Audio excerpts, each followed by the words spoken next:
need to have a discussion here, because I've been reading some pretty dumb shit on the internet, and I need to voice my opinion here. To everyone that is on this, Snatch deal is this godsend train from hell.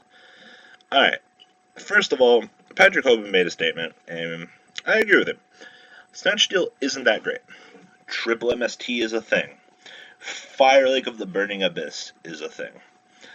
I don't know where people forgot that these cards exist and that you think Snatch Steal is going to remain on the field. Hell, you can even cast all this shit off of the board. It's a face-up card to target. Alright?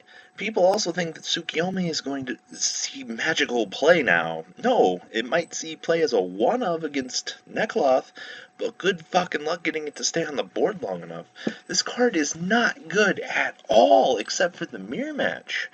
And I'm gonna talk about why this card is good in the mirror match against certain decks. Alright, first off, the first deck that is really going to even play this card or even think about playing this card is Dolls. Dolls have magical powers to abuse this card. Alright, because, let's be real here, they lost Super Poly. Snatch Steal is the replacement to take the monster and then fusion off with it. It's the only primary concern that this card will be good for. Take your opponent's fusion off with it. Seems good. In the Doll mirror, this card could be really good. I definitely would see Dolls maining this. They're probably, however, going to board it out for games 2 and 3. Most of the time there isn't going to be a face-up monster on the board except for a Winda or a Construct, depending on the matchup, because you're going to be getting your tribute monsters off the board so your opponent can't take advantage of them. So Snatch Steal might be good game 1, but I don't know much outside of that. The mirror match can go both ways. It seems good in theorio, but definitely won't be much outside of that. Quillfort is the other mirror match that I definitely see this even having any impact on. The fact that you can take your opponent's disc, okay, that's only if you can survive the OTK. Outside of that, the card's completely ass dead in the mirror. Maybe take your opponent's sacrileged up card for a tribute. That might be another decent thing for you to do to drop your own disc. However, I just feel that there's better cards for the mirror match in terms of Quillfort.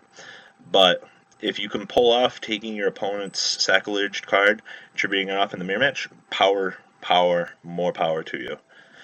Burning Abyss, the card is just atrocious. Oh, cool, you take your opponent's Dante. Don't mind me if I just trigger more of my guys.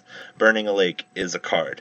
I don't know why you would ever want to take any of the floaters in this matchup in general, because they're always going to trigger anyway.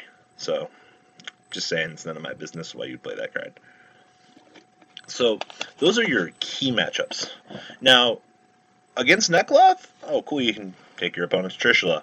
You now have a card on the field that they're guaranteed to Trish on the next turn when they go to Trish. I'm just saying, not good.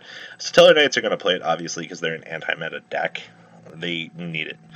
To those of you that think Hidden Armory is some godsend, it really isn't. Let me read to you what Hidden Armory does. Send the top card of your deck to the graveyard, add 1 equipped spell card from your deck or graveyard to your hand. So yeah, you get 4 Snatch Steals. You cannot normal summon or set during the turn that you activate this card. Last time I recalled, in order to even win at Yu-Gi-Oh, you had to be able to normal summon in some way, shape, or form. Yeah, you can play 4 Snatch Steals. More power to you, but the risk and loss of the normal summon is just far too outweighed to even want me as a player to warrant playing this in something outside of supervised with Snatch Steal. I don't see any reason to even play this. A lot of you guys were questioning why I didn't play Snatch Steal yesterday in the Plant Synchro deck. Yes, very well, but it's gonna be a side card. A lot less people are not thinking this through. Hell, even Darkhole's phased out now. Raigeki Superior took its place. Some people were citing Darkhole, but Darkhole even faded out of the side. There's just way better cards now. And that really sucks because Snatch Steal is a very good card, but it's just been power creeped out. So I hope that it helps explain to you guys some of the things that can be avoided. Think about the matchups. Think about the metagame. I understand that people think Snatch Steel is good. It is. It's just not as good as it used to be, and thus it's knocked itself down on the tier list. But, you know, some people don't seem to understand that. I read a thread on the Zodiac yesterday. Actually, no, it was today. Sorry, need some water. The guy just started playing Yu-Gi-Oh! In 2014.